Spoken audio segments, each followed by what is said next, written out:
दोस्तों, हाल ही में भारत और पाकिस्तान के बीच हुए युद्ध के बारे में आपने जरूर सुना होगा।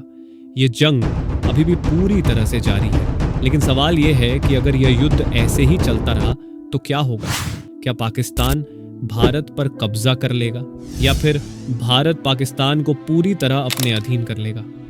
इससे पहले कि हम इसका अंदाजा लगाएं, आइए पहले यह जान लेते हैं कि इन दोनों देशों में से कौन सा देश ज्यादा शक्तिशाली है, किसके पास कितनी सैन्य ताकत है, किसके पास अत्याधुनिक हथियार, फौज और तकनीक है, और किस देश की स्थिति अंतर्राष्ट्रीय राजनीति में अधिक प्रभावशाली मानी जाती है। इन सभी सवालों का जवाब जानना बेहद जरूरी है ताकि हम समझ सकें कि अगर युद्ध लंबा खिंचता है तो इसका अंजाम क्या हो सकता है, सिर्फ इन दो देशों के लिए ही नहीं बल्कि पूरी दुनिया के लिए। तो चलिए शुरू करते हैं भारत और पाकिस्तान की मिलिट्री पावर की तुलना। चलिए सबसे पहले बात करते हैं पाकिस्तान की मिलिट्री पावर के बारे में। पाकिस्तान के पास लगभग 6 लाख सैनिक हैं, जिनमें से 5,50,000 एक्टिव ड्यूटी पर हैं। यह है पाकिस्तान की मिलिट्री की एक मजबूत रीढ़। अब बात करते हैं उनके हथियारों की। पाकिस्तान के पास 2,500 से भी ज्यादा फाइटर जेट्स हैं, जो उनकी एयर पावर को मजबूती देते हैं।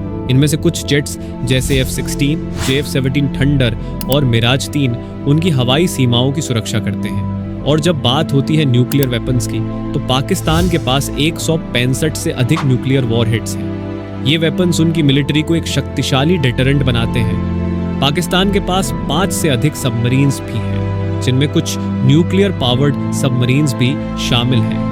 बैलिस्टिक मिसाइल्स की संख्या 120 से अधिक है और क्रूज मिसाइल्स की संख्या 60 से ज्यादा है। इन मिसाइल्स का इस्तेमाल जमीन से जमीन और शिप टू लैंड अटैक्स के लिए किया जाता है। पाकिस्तान के हेलीकॉप्टर्स की ताकत भी काफी ज्यादा है। 200 से 230 तक हेलीकॉप्टर हैं, जिनमें हमला हेलीकॉप्टर भी शामिल है। एयर डिफेंस सिस्टम की बात करें तो उनके पास 500 से 600 यूनिट्स हैं, जो पाकिस्तान के आसमान की सुरक्षा करते हैं। अब बात करते हैं भारत की मिलिट्री पावर के बारे में। भारत दुनिया की चौथी सबसे बड़ी सैन्य ताकत है और यह देश अपने 14 लाख सैनिकों के साथ हर समय अपनी सीमाओं को सुरक्षित रखता है। एक्टिव सोल्जर्स की बात करें तो भारत के पास 10 लाख से अधिक एक्टिव सोल्जर्स हैं। भारत के पास 700 से अधिक लड़ाकू विमान हैं, जो पाकिस्तान की तुलना में कम है, लेकिन इनमें से कई विमान जैसे सुखोई Su-30 MKI और राफेल जैसे उन्नत जेट्स हैं, जो भारत की एयर सुपीरियोरिटी को और भी मजबूत बनाते हैं। अब बात करते हैं न्यूक्लियर पावर की। भारत के पास लगभग 150 से 60 न्यूक्लियर वॉरहेड्स हैं, जो उसे एक सशक्त डिटरेंट बनाते हैं। भारत की बैलिस्टिक मिसाइल्स भी बेहद एडवांस्ड हैं, जैसे अग्निवीर और पृथ्वी HI, जो लॉन्ग रेंज स्ट्राइक करने में सक्षम है। भारत के पास 12 से अधिक सबमरीन्स हैं, जिनमें nuclear powered submarine INS Arihant भी शामिल है।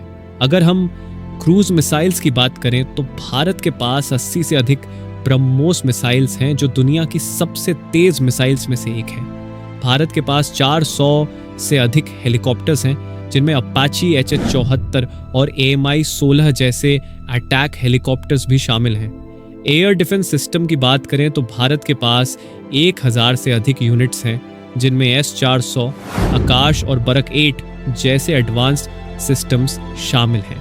तो दोस्तों, ये थी एक छोटी सी झलक भारत और पाकिस्तान की मिलिट्री स्ट्रेंथ की। पाकिस्तान के पास 500 से 600 एयर डिफेंस सिस्टम्स हैं, जबकि भारत के पास 1000 से अधिक हैं। पाकिस्तान के पास 2500 से अधिक फाइटर जेट्स हैं, लेकिन भारत के पास 700 से अधिक एडवांस्ड जेट्स हैं। न्यूक्लियर पावर, सबमरीन्स और बैलिस्टिक मिसाइल्स के मामले में भी दोनों देश अपने अपने तरीके से काफी ताकतवर हैं। आपका क्या कहना है?